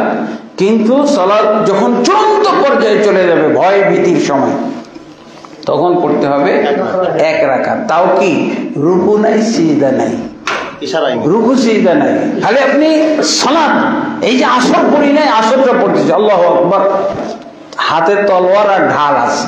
কাফের কি বলবে নাকি ভাই একটু থামো, একটু নামাজটা পড়ে নি? কিন্তু নামাজ তাকে বলাও যাবে না, তাকে তো বলাও যাবে না। আপনি আল্লাহ, আপনার মাঝে আল্লাহর মাঝের ব্যাপার, এটা আল্লাহর মাঝে এবং আপনার মাঝের ব্যাপার। আল্লাহ তাবারক ওয়া তাআলা যেহেতু আপনাকে সাহায্য করবেন, আল্লাহর সাহায্যে আপনি লড়াই করতেছেন, অতএব আল্লাহর সাহায্য প্রাপ্ত হওয়ার জন্য এই সময়েও সালাত পড়বেন। আর যদি এই সময়েও সালাত না করেন, তাহলে ওই কাফের যার মোকাবেলা, আপনার মোকাবেলায় যাকে দেখছেন, ও আর আপনি সমান। এই জন্য সাহাবায়ে কেরাম এই অবস্থাতেও সালাত পড়েছেন। সালাত কাকে বলা হয়? তাহলে ইবাদত, কোন ইবাদতের মূল্য আল্লাহর কাছে? এইরকম ইবাদত, যেই ইবাদতকে আপনি এইভাবে ফরজ মনে করেছেন, এইভাবে বুঝে যে ইবাদত পালন করেন, এই ইবাদতের মাধ্যমে আপনি যা চাইবেন তাই দিবে আল্লাহ। কিন্তু আপনি কি তাস খেলার পরে, তাস খেলাটা শেষ হয়ে তারপরে কয়েকজন গ্রাহক আসছে, এটিকে বিদায় করেই পড়ি, কয়েক ওয়াক্ত একত্র করেই পড়ি, যেহেতু গ্রাহকের ভিড়। এইসব সালাত দিয়ে হবে নাকি? এইসব সালাত দিয়ে হবে? এইসব ইবাদত দিয়ে হবে? ইবাদত করতে হবে যথাযথ, হাক্কাল ইবাদা, ইত্তাকুল্লাহ হাক্কা তুকাতিহি, আল্লাহকে ভয় করো, যথাযথভাবে ভয় করো। তাহলে ইবাদত করতে হবে নিয়ম মাফিক। এক নম্বর হলো ইখলাস। ইখলাস আল্লাহকে রাজি খুশি করার জন্য পরকালীন স্বার্থে আপনার ইবাদত হবে।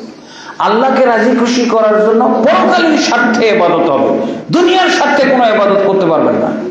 আর আল্লাহকে রাজি খুশি, নিজেও খুশি হওয়ার জন্য ইবাদত না। অনেকেই কিন্তু নিজেই খুশি, ইবাদত করে নিজেই খুশি না, আল্লাহকে খুশি করার জন্য ইবাদত করবেন, পরকালীন স্বার্থে করবেন। এই হলো এক নম্বর নিয়ম।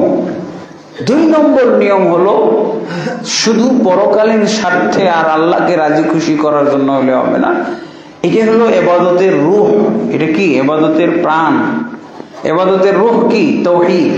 তাওহীদ মানে আমি নামাজ পড়ি, সালাত পড়ি একমাত্র আল্লাহর জন্য, একমাত্র আল্লাহকে রাজি খুশি করার জন্য আমি সালাত পড়ি, পরকালের স্বার্থে, একমাত্র আল্লাহকে রাজি খুশি করার জন্য পরকালীন স্বার্থে। পরকালে কি পাবো?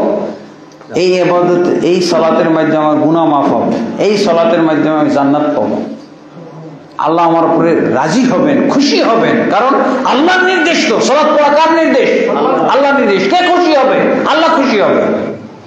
অথচ ইবাদত যদি আপনি এই উদ্দেশ্যে না করেন, তাহলে সেই ইবাদতটা কি হয় জানেন? শিরক হয়ে যাবে। আপনি শিরক খুঁজে বেড়াইতে হবে না, আপনার শিরক এখানে এই মসজিদেই আছে, শিরক এই সালাতেই হলো শিরক। রাসূলুল্লাহ সাল্লাল্লাহু আলাইহি ওয়াসাল্লাম স্পষ্ট করে বলেছেন, বাইনাল আবদি ওয়াল কুফরি ওয়াশ শিরকি তারকুস সালাত।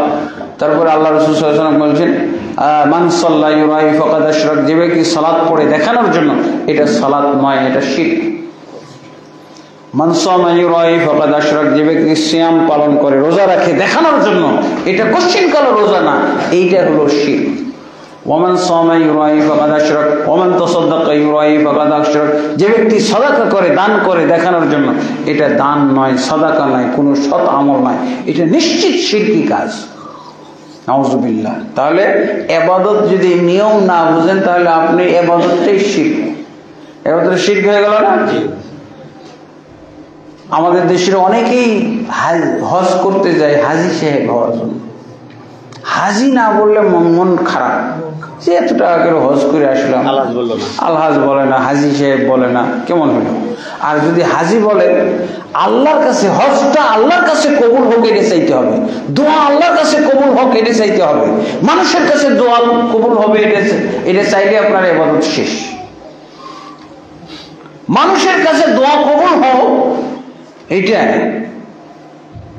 আল্লাহর কাছে ইবাদতটা কবুল হওয়ার জন্য অবশ্যই এটা শর্ত হইতে হবে আল্লাহকে রাজি খুশি করার জন্য পরকালীন স্বার্থে। আবার আমাদের দেশে কিছু বতি পরিষ্কার আছে, বলছি চাই না দোজক, চাই না জান্নাত, চাই না বেহেশত, চাই না দোজক, আমি শুধু তোমায় চাই। এবার আরেক জঞ্জাল, আরেক ঝামেলা। এ তো রাসূলের চাইতে বেশি পরিষ্কার। আল্লাহ রাসূল নিজেই দোয়া করতেন, আল্লাহ ইয়াসআলুকা জান্নাত, আল্লাহ আউযুকা মিনান নার। আর এই বলতেছে, পরেশগার বলতেছে যে আমি চাই না দোজক, চাই না বেহেশত, আমি শুধু তোমায় চাই। আল্লাহ রাসূলের চাইতে বেশি পরেশগার না? আল্লাহ রাসূল সাল্লাল্লাহু আলাইহি ওয়াসাল্লাম চাইতে বেশি পরেশগার হলে রাসূলের উম্মতে থাকতে পারবে? কোশ্চিন কালো না। তাহলে এটা আরেকটা হলো, তাহলে ইবাদতটাই আপনার শিরক হয়ে যাবে। আরেকটা হলো ইবাদতটাই আপনার বেদাত হয়ে যাবে যদি রাসূলের নিয়মে না করেন। ইবাদত কি হবে? ইবাদতটা শিরক হইল, আর ইবাদতটা হলো বেদাত হয়ে যাবে যদি রাসূলের নিয়ম অনুযায়ী না করেন। রাসূলের নিয়ম অনুযায়ী যদি ইবাদতটা না করেন, তাহলে শিরক হয়ে যাবে। রাসূলের নিয়মে ইবাদত না করলে বিদআত হবে। আর আল্লাহর আল্লাহর ইখলাস, আল্লাহর তাওহীদ যদি ইবাদতে না থাকে তাহলে শিরক হয়ে যাবে, আর রাসূলের নিয়ম যদি ইবাদতের মধ্যে না থাকে তাহলে ইবাদতটা কি হয়ে যাবে? বিদআত হয়ে যাবে। আর এমনকি নফল ইবাদতেও যদি আপনি নফল ইবাদতটা আপনি স্বাধীনতা আছে ছেড়ে দিবেন, কিন্তু নফল ইবাদতটা করলে রাসূলের মতো করে করতে হবে। যেই নফল ইবাদতটা আপনি রাসূলের মতো করে করবেন না, আপনি ছেড়ে দেওয়ার স্বাধীনতা আছে। যেমন তাহাজ্জুদের নামাজ, তাহাজ্জুদের নামাজ কি কয়জন পড়ি আমরা? তাহাজ্জুদ না পড়লে কি গুনাহ হবে? কোনো গুনাহ নাই। কিন্তু যদি তাহাজ্জুদটা পড়েন তাহলে রাসূলের নিয়মে পড়তে হবে। একজন সাহাবী আল্লাহ রাসূল, তিনজন সাহাবী আল্লাহ রাসূলের বাড়িতে আসছে, এসে বলছে, হ্যাঁ সহিহ মুসলিম শরীফের হাদিস, আল্লাহ রাসূল সাল্লাল্লাহু আলাইহি ওয়াসাল্লাম কিভাবে ইবাদত করেন এটা জানতে আসছে। তিনজন সাহাবী, তাও স্বাভাবিক লোক না, রাসূলের যুগে তিনজন সাহাবী আল্লাহ রাসূল কিভাবে ইবাদত করেন এটা জানতে আসছে বাড়িতে। আল্লাহ রাসূল বাড়িতে নাই, অথবা রেস্টে ছিলেন, ঘুমিয়েছিলেন। তার স্ত্রীরা জবাব দিয়েছে কিভাবে আল্লাহ রাসূল ইবাদত করেন। তো ইবাদতের বর্ণনা শুনে তারা বলছে, আইনা নাহনু মির রাসূলিল্লাহ সাল্লাল্লাহু আলাইহি ওয়া সাল্লাম ওয়া গফিরা লাহু মা তাকাদ্দামা মিন যামবি ওয়া মা তাআখার। আল্লাহ রাসূল এত কম ইবাদত করে। আল্লাহ রাসূলের স্ত্রী আয়েশা রাদিয়াল্লাহু আনহা যখন আল্লাহ রাসূলের ইবাদতের বর্ণনা দিলেন, তারা আসছে ইবাদতের বর্ণনা শোনার জন্য। যখন বর্ণনা দেওয়া হলো তখন তিনজনই বলতেছে, আইনা নাহনু মির রাসূলিল্লাহ সাল্লাল্লাহু আলাইহি ওয়া সাল্লাম, আমাদের কি তুলনা হইতে পারে রাসূল সাল্লাল্লাহু আলাইহি ওয়াসাল্লামের সাথে? রাসূল সাল্লাল্লাহু আলাইহি ওয়াসাল্লাম এত কম ইবাদত করেন, ব্যাপারটা কি? তারপরে ওরা চিন্তা করে বাইর করলো যে ও রাসূলের এই কম ইবাদতে কাজ হচ্ছে এই জন্য যে উনি তো এমন ব্যক্তি যার আগের পিছের সব গুনাহ মাফ হয়ে গেছে। আমরা তো আর রাসূলের মতো নিষ্পাপ না, কাজে আমাদের বেশি নেকি করা লাগবে, বেশি ইবাদত করতে হবে। এই যে দেখেন শয়তান কিভাবে তাদের মাথায় এসে বসে পড়লো, এত কম ইবাদত করলে আমাদের হবে না, রাসূলের জন্য হইতে পারে। এরপর তিনজন মিলে বলা শুরু করলো, আম্মা আনা ফাউসাল্লিল লাইলা ওয়ালা আরকুদু আবাদা। প্রথম ব্যক্তি বলল যে আমি জীবনে যতদিন বেঁচে থাকবো এক সেকেন্ড, এক মিনিটও আমি ঘুমাবো না, সারা রাত তাহাজ্জুদ পড়বো। আমরা কি সারা রাত তাহাজ্জুদ পড়ি? তাহলে সাহাবীর মতো মানুষ বলতেছে আমি এক সেকেন্ড, এক মিনিটও ঘুমাবো না, সারা রাত তাহাজ্জুদ পড়বো। লা আরকুদু আবাদা, আমি জীবনে যতদিন বেঁচে থাকবো ঘুমাবো না, বিছানাই গ্রহণ করবো না, শুইব না, শোয়া বন্ধ। এরপর দ্বিতীয় ব্যক্তি বলছে, আম্মা আনা ফাসুমুদ দাহরা ওয়ালা আফতিরু আবাদা, আমি জীবনে যতদিন বেঁচে থাকবো কখনো আমি রোজা ছাড়বো না, সারা জীবন নফল রোজা, 12 মাস রোজা, ফরজ আর নফল সব একাকার। ভালো কাজ না? বুঝেছেন? ইবাদত। তারপরে তৃতীয় ব্যক্তি বলছে, আম্মা আনা ফাআতাজিলুন নিসা ওয়ালা আতাজাওয়াজু বিহিন্না আবাদা, আমি জীবনে যতদিন বেঁচে থাকবো মহিলাদের সাথে বিবাহ বন্ধনে আবদ্ধ হব না, আমি শুধু আল্লাহর সাথে সম্পর্ক আমার থাকবে, আমার কোনো মহিলার সাথে সম্পর্ক নাই, বিবাহ বন্ধনে আবদ্ধ হব না, ছেলে সন্তান হবে না, সন্তান হবে না, শুধু আল্লাহর ইবাদত করে যাব।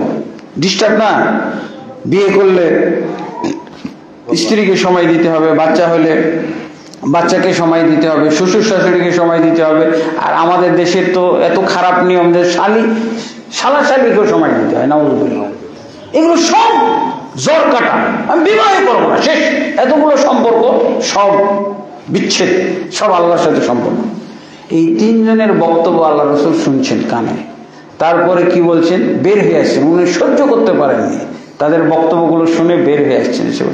আনতুমুল্লাযিনা কুলতুম কাযা ওয়া কাযা, তোমরা এইসব কথা বলতেছিলে, হ্যাঁ, আমা ওয়াল্লাহি লা ইয়াখশাকুম লিল্লাহি ওয়া আতকাকুম লাহু, জেনে রেখো আমার চেয়ে পরহেজগার বান্দা আল্লাহর এই জমিনে কেউ নাই।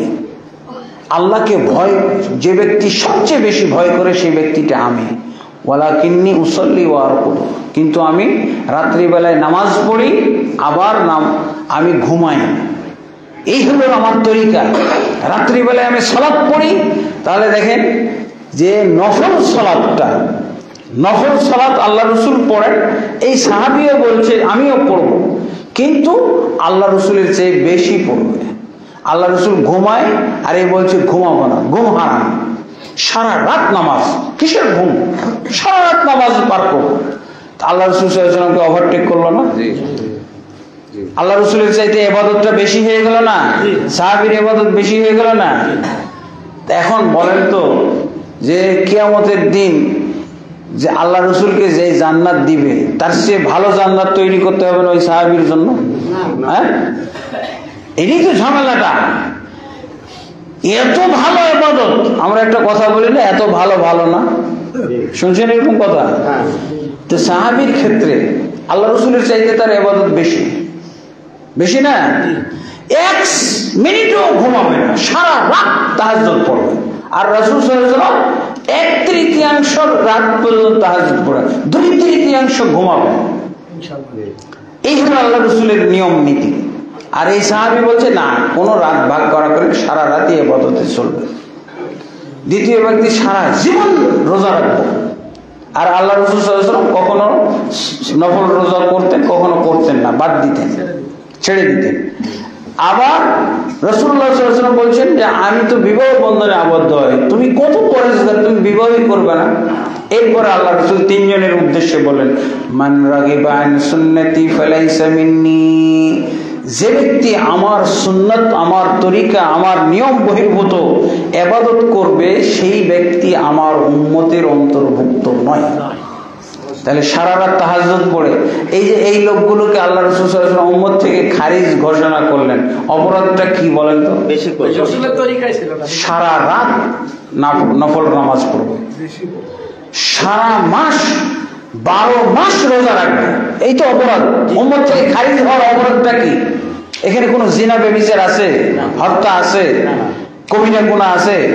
সব ইবাদত, ইবাদত ছাড়া আর কিচ্ছুই নাই উম্মত থেকে বহিষ্কার হওয়ার অপরাধ। এখানে ইবাদত হয়ে, ইবাদতটা কেন অপরাধ হইল? এত বড় অপরাধ নফল ইবাদত আপনি বাদ দিলেও কোনো সমস্যা নাই, বাদ দিলেও কোনো সমস্যা নাই, কিন্তু পড়লে রাসূলের মতো পড়তে হবে। কিন্তু এরা তা করে না, বাদ দিলেও পারত, বাদ দিলে উম্মত থেকে খারিজ হইতো না, কিন্তু পড়ছে, এমন বেশি পড়ছে যে রাসূলকে ওভারটেক করছে। এখন কি হলো? এটা উম্মত থেকে খারিজ হওয়ার পাপ। উম্মত থেকে খারিজ হওয়ার পাপ কিন্তু জিনা না, উম্মত থেকে খারিজ হওয়ার পাপ কি? ইবাদত। উম্মত থেকে খারিজ হওয়ার জন্য পাপ হলো ইবাদত, যেই ইবাদতকে রাসূলের নিয়ম লঙ্ঘন করে করা হয়। এইটাই 98% নামাজি, 1001% সহি আকীদার মুসলমান আছে। কারণ কি? এই যে এই ঘটনাগুলো। সুন্নাত ইবাদতের ক্ষেত্রে সুন্নাত বেদাত বুঝা হাজারে না, লক্ষেও একজন হুজুর পাওয়া যাবে না, লক্ষেও একজন হুজুর পাওয়া যাবে না বাংলাদেশের মাটিতে যে ইবাদতটাকে নিয়ম মাফিক বলতে পারে, নিয়ম মাফিক করতে জানে, মানুষকে শিখায়, সুন্নত বেদাত মেনটেন করার মতো, সুন্নত বেদাত চিনিয়ে দেওয়ার মতো লক্ষেও একজন হুজুর পাওয়া যাবে না বাংলাদেশে। এই যে দেখেন ইবাদত যে অপরাধ হয় এবং কত বড় অপরাধ, তাও আবার নফল ইবাদতের ক্ষেত্রেও যদি নবী, তাহলে ফরজের ক্ষেত্রে হইলে কি হতো? ফরজের ক্ষেত্রে কি ঘটনা ঘটতো? নফল ইবাদত আমি জীবনে একদিনও তাহাজ্জুদ পড়ি নাই, পড়বো না, কোনো সমস্যা নাই, কিন্তু তাহাজ্জুদ যখন আমি পড়বো রাসূলকে ওভারটেক করা যাবে না। রাসূল যতটুকু পড়েছেন, রাসূল সাল্লাল্লাহু আলাইহি ওয়াসাল্লাম যেভাবে পড়েছেন ওইভাবে পড়তে হবে। এর ব্যতিক্রম হলে এই ইবাদত এত বড় পাপ হবে, এই নফল ইবাদতটা এত বড় পাপ হবে যে রাসূলের উম্মত থেকে আপনি খারিজ। নফল ইবাদতও যদি কেউ বেদাত করে তার উম্মত থেকে খারিজ। তাহাজ্জুদ গুজারকে খারিজ করলেন না, মান রাগিবা আন সুন্নতি বলেছেন। এই কথা জীবনে কোনো হুজুরের কাছে শুনেছেন আপনি?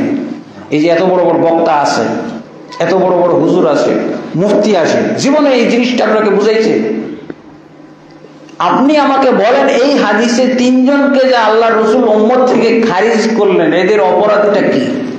1 নম্বর, প্রথম ব্যক্তির অপরাধ হলো সারা রাত তাহাজ্জুদ পড়া। দ্বিতীয় লোকের অপরাধ হলো সারা 12 মাস রোজা রাখা, 12 মাস রোজা রাখবে। তৃতীয় লোকের অপরাধ কি? যে বিবাহ বন্ধনে আবদ্ধ হবে না, সব সময় আল্লাহকেই দিবে। সব সময়টুকু কি? এই সময়গুলো আল্লাহকে দেওয়ার জন্য। জিকির, আজকার, তসবিহ, তাহলিল, মানে মসজিদেই পড়ে থাকবে, ইবাদত নিয়ে পড়ে থাকবে। ও আর কেউ যেন না ডাকতে আসে যে আপনার স্ত্রী ডাকতেছে, এই আপনার বাচ্চা এরকম বিপদে পড়ছে, আপনার জ্বর হয়ে গেছে, অ্যাক্সিডেন্ট হয়ে গেছে, এই সংবাদ যেন না শুনতে হয়। সবসময় যেন মসজিদে আল্লাহর সাথে সম্পর্ক থাকে। আল্লাহ নাউজুবিল্লাহ। দেখেন তাহলে এবাদত, তাহলে এবার সার সংক্ষেপ বলে দিচ্ছি এবাদতটা কিভাবে বেদাত হয়। এগুলো তাহলে একটা নিয়ম শুনে নেন, যে নিয়ম আপনি জীবনে, অথচ পানির মতো সহজ। নিয়মটা কি? পানির মতো সহজ। কি বলা হয়েছে? আপনি এবাদত করবেন, আল্লাহকে রাজি খুশি করার জন্য যে এবাদতটা করবেন, এই এবাদতের মধ্যে বাড়তি কিছু করতে পারবেন না, বাড়ানো যাবে না। এই তিনজনের কাম কি বাড়িয়েছে না? আর কি কমানো যাবে না, কমাইতে পারবেন না। আল্লাহ রাসূল থেকে যেভাবে আসছে ওইভাবে কিয়ামত কাল পর্যন্ত থাকবে, আপনি কমাইতে পারবেন না। আমাদের সমাজে দেখবেন 80 লক্ষ মুরিদ, এরকম হক্কানি পীর, ও কি বলতেছে? ইল্লাল্লাহ ইল্লাল্লাহ জিকির করেন, ইল্লাল্লাহ ইল্লাল্লাহ জিকির করেন। 80 লক্ষই গোমরাহ। কি করেছে এখানে? কমাই ফেলেছে, কমাই ফেলেছে। আল্লাহ রাসূল কি বলছেন? সুনান তিরমিজির হাদিস, যে আফযল যিকরি লা ইলাহা ইল্লাল্লাহ, উত্তম জিকির হলো লা ইলাহা ইল্লাল্লাহ। তাহলে লা ইলাহা ইল্লাল্লাহ পর্যন্ত কমপ্লিট, জিকিরটা কমপ্লিট। জিকির কি? লা ইলাহা ইল্লাল্লাহ। আর উনি কি করেছেন? কমাই দিয়েছেন। কমাই দেওয়াটা বেদাত। ইবাদতের ক্ষেত্রে কমাইলেই বেদাত, আর উম্মত থেকে খারিজ। পীরও খারিজ, 80 লক্ষ মুরিদও খারিজ। এর নাম বলে হক্কানি। বেদাত বুঝে? আমি তো এখন বলতে পারি যে 80 লক্ষের মধ্যে একজন নাই যে বেদাত বুঝে। 80 লক্ষ, 80 লক্ষ পীর সাহেব সহ 80 লক্ষ একজন, তাই না? উনি যদি 80 লক্ষ মুরিদ হয়, তা 80 লক্ষ একজনের মধ্যে সুন্নাত বুঝা, বেদাত বুঝা একজন নাই। নাহলে কমাইল কেন? এই কমানোর অধিকার কে দিল তাকে? আল্লাহ রাসূল সাল্লাল্লাহু আলাইহি সাল্লাম যে জিকির দিয়ে, যে জিকির রাসূল করতেন, সাহাবীরা করতেন, লা ইলাহা ইল্লাল্লাহ, সেটা আফযল যিকরি লা ইলাহা ইল্লাল্লাহ। হাদিসেও এসেছে ইল্লাল্লাহ ইল্লাল্লাহ বলা এই জিকির উত্তম। এটাকে বলো। যদি ওই তিনজন সাহাবী কমাইলে তাহলে কি হবে? বেদাত। আর বেদাত করলে উম্মত থেকে খারিজ। আর কিয়ামতের দিন আল্লাহ রাসূল সাল্লাল্লাহু আলাইহি ওয়াসাল্লাম তাকে হাউজে কাউসারের পানি দান করবেন না।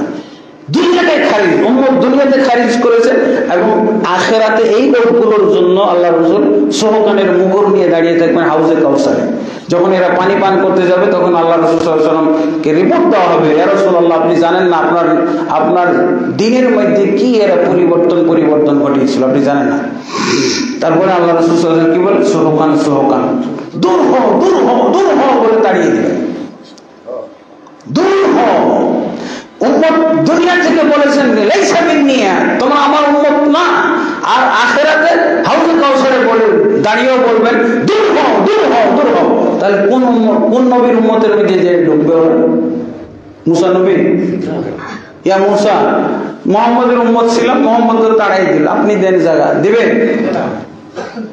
বলছে আপনি তো সিল মারা, মুহাম্মদের উম্মতের সিল মারা, আমি কেন নিব? তাহলে যাবে কোথায়? এই জাহান্নামে। দেখেন, আমি তো আগে বলছিলাম লক্ষ্যে একজন নাই, আমি এখন হক্কানি দেখাই দিলাম। হক্কানি কি? 80 লক্ষের মধ্যে একজনও খুঁজে পাবেন না যে সুন্দর বুঝে বেদাত বুঝে। 80 লক্ষের মধ্যে প্রায় 1 কোটির কাছাকাছি। শুধু তাই না, আমাদের সমাজে আবার অনেকেই ফরজের মধ্যেও ঘাটতি, ফরজের মধ্যেও কিন্তু কমতি ঘাটতি আছে। এই যে রুকু কম করে, সিজদা কম করে, তাই না? এদের ব্যাপারে আল্লাহ রাসূল সাল্লাল্লাহু আলাইহি ওয়াসাল্লাম সাথে সাথে বলে দিয়েছেন যে লাউমাতা হাযা আলা হালিহি হালি লামাতা আলা গায়রি মিল্লাতি মুহাম্মদ সাল্লাল্লাহু আলাইহি ওয়াসাল্লাম। আল্লাহ রাসূল সাল্লাল্লাহু আলাইহি ওয়াসাল্লাম এক ব্যক্তিকে সালাত পড়তে দেখছেন, কিন্তু তার রুকু সিজদা পরিপূর্ণ হচ্ছে না। আল্লাহ রাসূল সাল্লাল্লাহু আলাইহি ওয়াসাল্লাম বললেন, এই লোকটা যদি মারা যায় তো নির্ঘাত মুহাম্মদ সাল্লাল্লাহু আলাইহি ওয়াসাল্লামের ধর্মের উপরে মৃত্যু হবে না। রসুলের তরিকা কত গুরুত্বপূর্ণ ব্যাপার। আল্লাহ রাসূল সাল্লাল্লাহু আলাইহি ওয়াসাল্লাম বললেন, ফতোয়া দিয়েই দিলেন, সাথে সাথে ফতোয়া দিলেন নামাজ দেখে। এরকম নামাজ আমাদের দেশে ভুরি পাওয়া যায়। ওটাকে বলেন মাযহাবী নামাজ। এটা নাকি মাযহাবী নামাজ। আল্লাহ রাসূল সাল্লাল্লাহু আলাইহি ওয়াসাল্লাম বলছেন যে এই লোক এই যে এরকম সালাত পড়ে মৃত্যুবরণ করবে তার মৃত্যুটা মুহাম্মদের ধর্মের উপর হবে না। এটা শুনে নাও তোমরা, লাউ মাতা হাযা আলা হাদিহি হাযি লামাতা আলা গায়রি মিল্লাতি মুহাম্মাদিন সাল্লাল্লাহু আলাইহি ওয়াসাল্লাম। এরকম নামাজ পড়ে যারা মৃত্যুবরণ করে তারা মুহাম্মদের ধর্মের উপরে মৃত্যুবরণ করবে। আলহামদুলিল্লাহ। তাহলে ইবাদতের ক্ষেত্রে কমানো যাবে না, বাড়ানো যাবে না। কমাইলেই বেদাত, বাড়াইলেও বেদাত। আর একটা কি, আপনি কমাইলেন না, বাড়াইলেন না, কি করছেন? চেঞ্জিং আনছেন, একটু রদ বদল করছেন, তাহলে কি হবে? এটাও বেদাত। এই যে নামাজের পরে আমরা যে মোনাজাত করি, বুঝেছেন, এখানে এরকম রদ বদলের একটা আমরা কি মাথা আমাদের ব্রেনই ধরে না। দোয়া করলে সমস্যা কি? দেখলেন না সমস্যাটা কি? সারা রাত তাহাজ্জুদ পড়ার লোকের সমস্যা দেখলেন তো? আপনি কি এত ইবাদত করতে পারেন? বাংলাদেশে একটা লোক দেখাইতে পারবেন ওই সাহাবীর মতো সারা জীবন 1 সেকেন্ড ঘুমাবে না, সারা রাত ইবাদত করবে, এরকম লোক পাবেন আপনি? এই যে 16 কোটির মধ্যে একজন বের করে দেখান, আছে? কিন্তু ওর ইবাদতের কি অবস্থা? উম্মত থেকে খারিজ, উম্মত থেকে এত ইবাদত আমরা করতে পারি না। নামাজের পরে আল্লাহ রাসূল সাল্লাল্লাহু আলাইহি ওয়াসাল্লাম যেটা করেছেন জিকির আজকার। নামাজের পরে কি করেছেন? জিকির আজকার। আর আপনি কি করেন? মোনাজাত। জিকির আর আজকার মোনাজাতের মধ্যে পার্থক্য বুঝেন? এখানে রদ বদলের ব্যাপার আছে। রদ বদল সুহকান লিমান গায়্যারা বাদি। আল্লাহ রাসূল সাল্লাল্লাহু আলাইহি ওয়াসাল্লাম কিয়ামতের দিন হাউজে কাউসারে বলবেন যে আমার দ্বীনের মধ্যে রদ বদল করেছে সে দূর হবে। এরকম উম্মত আমি চাই না। রদ বদল দেখেন কত ধরনের রদ বদল এখানে। আমরা আল্লাহ রাসূল সাল্লাল্লাহু আলাইহি ওয়াসাল্লাম সহিহ বুখারীর হাদিসে পাওয়া যাবে 7টা 8টা হাদিস আছে। মান কামা ফিস সালাতি ইউনাজি রাব্বাহু। যে ব্যক্তি নামাজে দণ্ডায়মান হয় সে ব্যক্তি তার প্রতিপালকের সাথে মোনাজাতে লিপ্ত হয়। যে ব্যক্তি নামাজে দণ্ডায়মান হয়ে যায় আর তাকবীর তাহরিমা দিয়ে যখন নামাজে দণ্ডায়মান হয়, আল্লাহ রাসূল সাল্লাল্লাহু আলাইহি ওয়াসাল্লাম বলেন এইটাই ওই মুসল্লির মোনাজাত শুরু হয়ে গেল। আর এই মোনাজাতটা চলতে থাকবে কখন? সালাম ফেরা পর্যন্ত। আর আমাদের দেশে চেঞ্জ হয়ে গেছে এটা। মোনাজাত হলো সালামের পর। আল্লাহ রাসূল মোনাজাত, আমাদের দেশের মোনাজাত কি? সালামের পর। কিয়ামতের দিন আল্লাহ রাসূল কি বলেন? সুহকান লিমান গায়্যারা বাদি। যে পরিবর্তন ঘটিয়েছো আমার দিনের মধ্যে, চেঞ্জিং এনেছো, সে দূর হও। আমাদের বুঝেই আসে না। আরে দোয়া আবার সমস্যা নাকি? দোয়া আবার গুনাহ? দোয়া করলে সমস্যা আছে? দোয়া তো সমস্যা না, চেঞ্জিং সমস্যা। আল্লাহ রাসূল বলছেন ইন্না আহাদাকুম ইযা কামা ফিস সালাতি ফাইনাজি রাব্বাহু। রাসূল সাল্লাল্লাহু আলাইহি ওয়াসাল্লাম বললেন যে নামাজের মধ্যে মোনাজাত, নামাজটাই মোনাজাত। অথচ তুমি নামাজের পরে মোনাজাত খুঁজো কেন? এটা চেঞ্জিং হয় না? রাসূলের দ্বীনের মধ্যে চেঞ্জিং করা সওয়াবের কাজ। আল্লাহ রাসূল বললেন যে কি মান গায়্যারা বাদি ফাদখুল ফি সিরাতিল জান্নাহ। আল্লাহ রাসূল কি এরকম বলবেন হাউজে কাউসারে যে আমার দ্বীনের মধ্যে পরিবর্তন করেছো সে জান্নাতে যাও, ডান দিক দিয়ে বলবে এরকম? কি বলবে? সুবহান লিমান গায়্যারা বাদি। দূর হও আমার সামনে থেকে যারা আমার দ্বীনের মধ্যে চেঞ্জিং এনেছো। এই যে চেঞ্জিং না? রাসূল সাল্লাল্লাহু আলাইহি ওয়াসাল্লাম স্পষ্ট বলছেন 6-7টা হাদিস। ইন্না আহাদাকুম ইযা কামা ফিস সালাত ফাইন্নাহু ইয়ানাজি রাব্বাহু। যখন তোমাদের কোনো ব্যক্তি নামাজে দাঁড়িয়ে যায় তখন সে তার প্রতিপালকের সাথে মোনাজাতে লিপ্ত হয়। সুবহানাল্লাহ। আর এই মোনাজাত চলে সালাম ফিরা পর্যন্ত। সালাম ফিরা, এরপরে সালাম ফিরার পরে কি হয়ে গেল? সালাম ফিরার পরে জিকির আজকার শুরু হবে। আল্লাহু আকবার। তাহলে আমি করতে হবে জিকির আজকার। এটা হলো দ্বিতীয় চেঞ্জিং। আমি করতেছি মোনাজাত। প্রথম চেঞ্জিং তো নামাজের ভিতরে মোনাজাত, সেই নামাজের ভিতরের মোনাজাতকে নিয়ে গেলাম নামাজের বাইরে। এটা একটা প্রথম চেঞ্জিং। 2 নম্বর চেঞ্জিং হলো সালাম ফিরার পরে হবে জিকির আজকার। আর 2 নম্বর চেঞ্জিং আমি জিকির আজকার না করে করতেছি মোনাজাত। দ্বিতীয় চেঞ্জিং।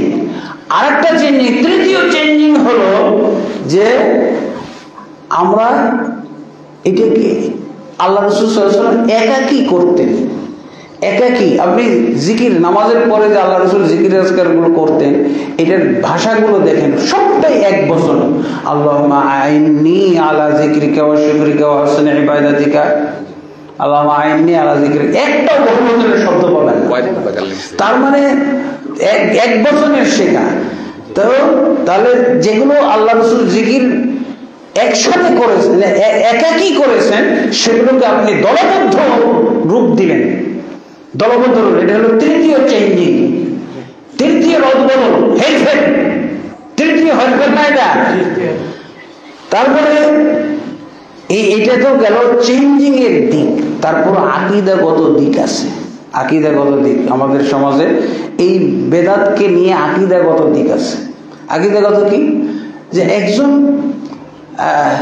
ধরেন যে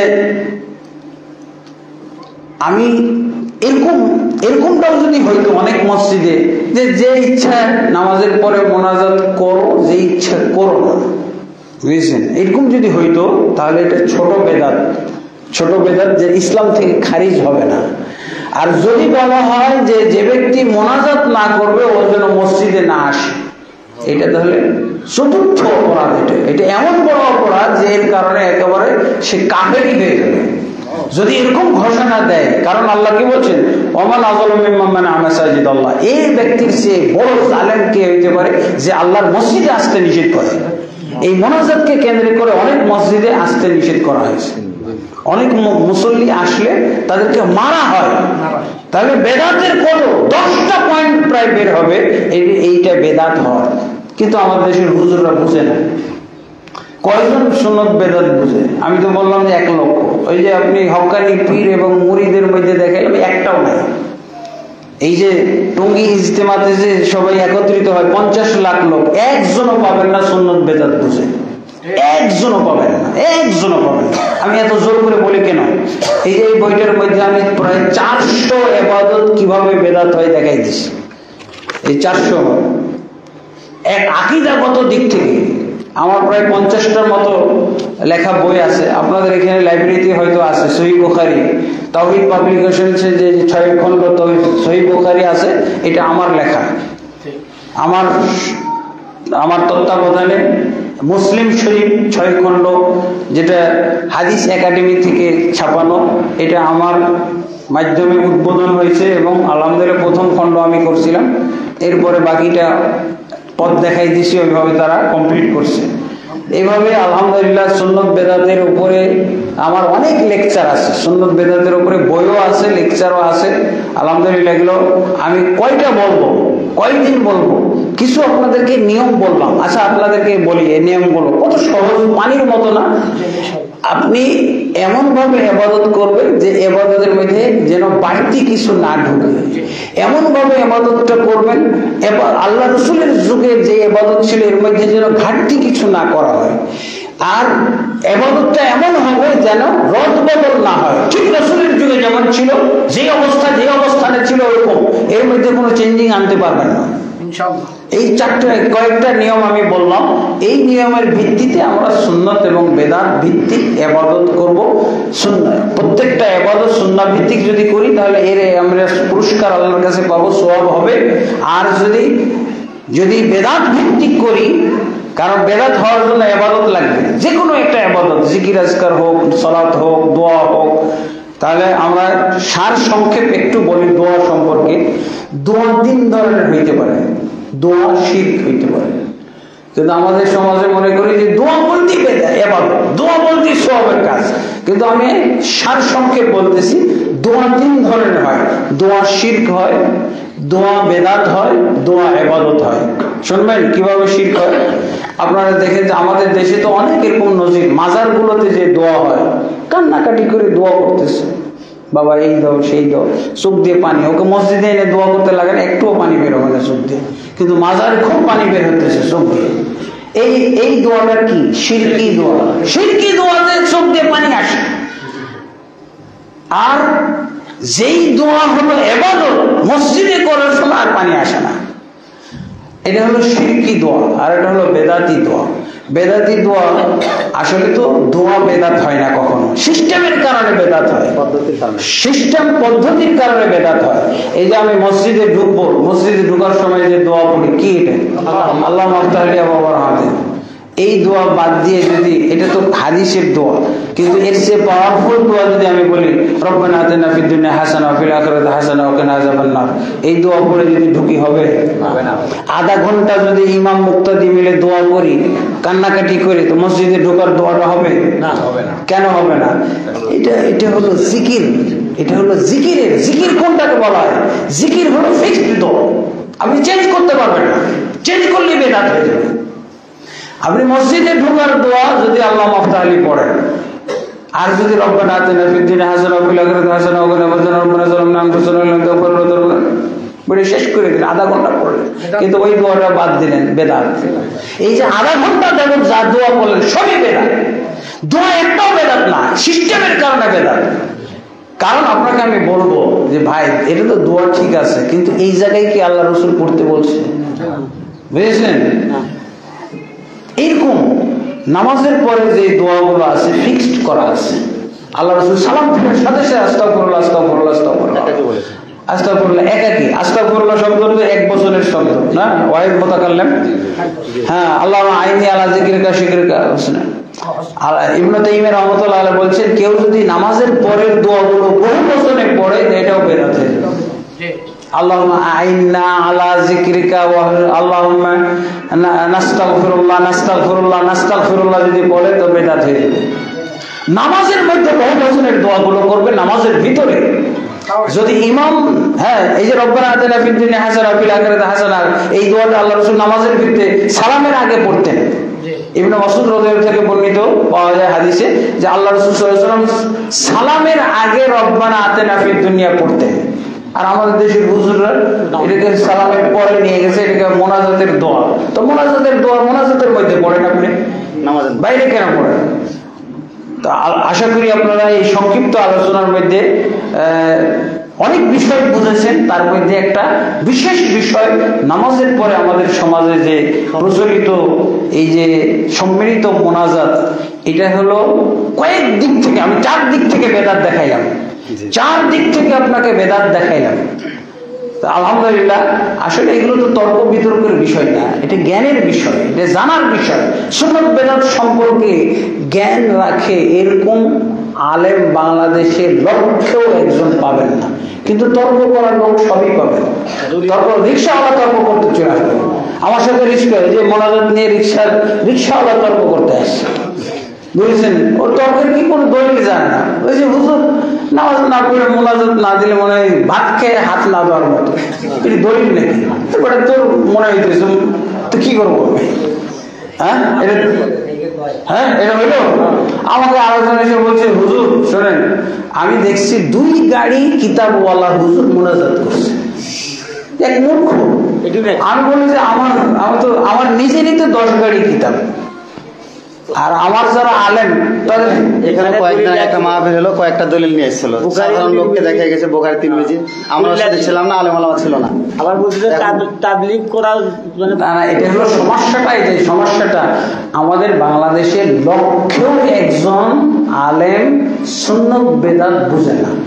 এই যে কয়টা সুন্দর কয়েকটা আমি পয়েন্ট বললাম না, সূত্র, ইবাদত